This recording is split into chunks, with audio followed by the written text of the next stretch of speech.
Good morning, my name is Ola Atamanova, and I want to thank everybody who joins us in Ukraine Media Center Ukrinform. It's day 489 of the full-scale invasion of our homeland by Russian aggressor.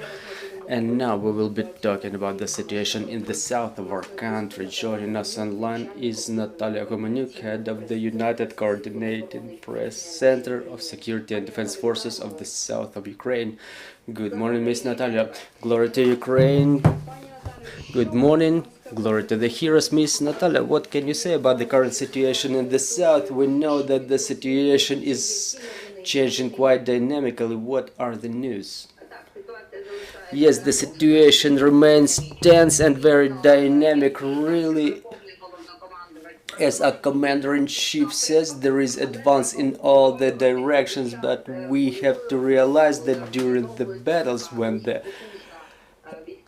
military operation is being organized, we need to maintain this regime that mass media do not really like, but this regime is very productive for the further actions. Development is the regime of information silence. So talking about our area, we can say that we have a very powerful counter-artillery battles, very loud, but in all other areas we maintain the information silence, which is very important to preserve the lives of both our military and civilians who are forced to be engaged in these kind of situations. So we can say that within the last day in the southern directions we fulfilled the battle tasks, which resulted into the decrease of the number of enemy units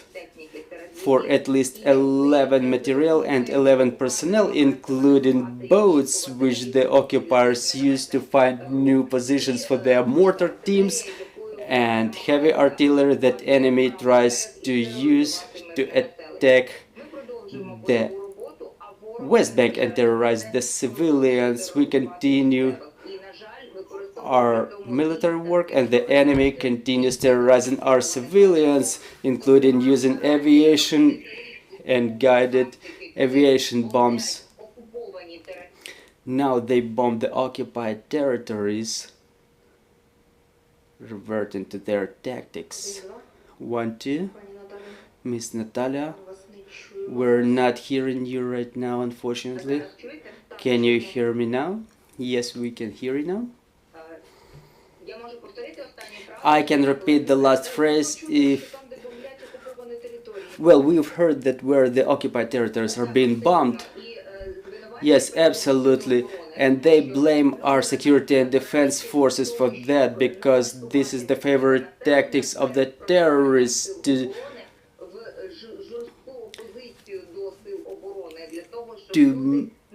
blame all the fault on the security and defense forces, to put the people against the security and defense forces so they don't feel any emotional upheaval in expecting for our defense forces advance. So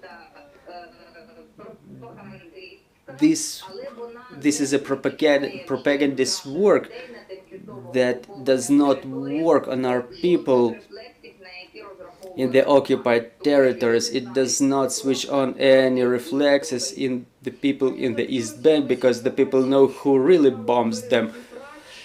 Ms. Natalya, we've heard some information regarding the West Bank of Dnipro yesterday, or we still cannot say anything about that due to the regime of information silence. 1, 2, 1, 2. Well, you probably mean the East Bank. Yes, exactly, I mean the East Bank. So that information about the East Bank.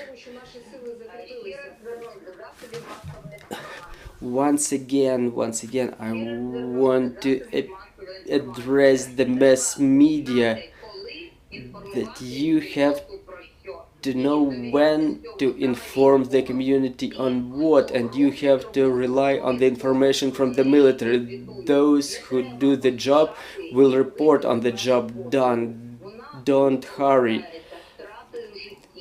because any such hurry may result in loss of lives. When it's justified, when it's reasonable, we will report and we will give you the opportunity to cover all those events. Now, given the fact that the front line in our direction goes along the riverbed of Dnipro, and the offensive is complicated by the consequences of man-made disaster, it's critically important to maintain the regime of information silence. Don't follow the statements of the Russian reporters who provoke such news, and then they thus justify the bombardments, because thus we put the lives of civilians and our military in jeopardy. Miss Natalia, what do you document in the Black Sea? What is the situation in the Black Sea? The enemy obviously has taken a tactical pause in the Black Sea because all the missile carriers are at their bases. There is one ship in the Sea of Azov and 7 in the Black Sea. They fulfill the aerial reconnaissance using the unmanned aerial vehicles, which says that the enemy may be planning further air raid attacks, including using aviation, both strategic and tactical, and the sea-to-surface missiles. The enemy may also be using land-to-land missiles because there is some missile hunger in some categories of missiles. However, they have not stopped their manufacturing capacities, and thus they may replenish their missile potential. The sanctions unfortunately don't work to the extent that would impede them manufacturing new missiles. Miss Natalia, we've heard the news about the Chongar bridge. Can we say that this bridge is under fire control of our forces? They've felt that it's not only about fire control, but about the unity of the security and defense forces, and the resistance forces, together with the Crimeans who understand all the prospects of advancements of the armed forces of Ukraine. So this fire control is existing even in such remote areas which were considered unreachable for us by the occupiers. But now that the logistics is complicated through Shankar pathway, they use the Armansk pathway, which is closer to the positions of security and defense forces, but they are nervous because they cannot fully use it to the full extent because of the proximity. So this tension is based on their moral inconfidence. So this is the continuation of our offensive but this time in the heads of the enemy. Miss Natalia, the situation about Zaporizhia NPP is still very tense. Do you have any news from there? What is the situation for the time being over there? We continue documenting that this situation is still very dangerous for our civilians. Well, we don't have to lose vigilance. We have to realize that Zaporizhia nuclear power plant is one of the key elements in the chain of the man-made blackmailing that the enemy tries to use to force Ukrainian security and defense forces along with the international community to get readjusted according to their plans.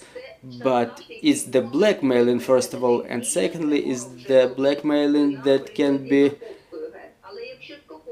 exercised by the enemy, which enemy has proved by the catastrophe on Kakhovka Dam. But in this case, the consequences may be of continental level, and we have to realize it. We have to get our international partners engaged in this work to the maximum extent, and we appreciate all the input of our international partners in, the pressure on the occupier. Ms. Natalia, 3 weeks have passed after the catastrophe in Kakhovka Dam. To what extent have our forces coped with the consequences of this disaster? And we understand that for the population and environment, the consequences are horrible and they will persist for years to come. But have our military forces overcome the consequences, and are we advancing? Well, it did not create any obstacles for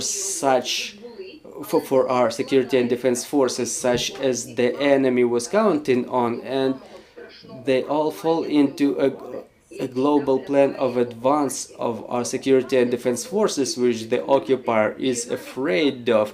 The occupiers continue realizing that even such a difficult situation created by this catastrophe did not stop the offensive of the armed forces. We continue our battle work.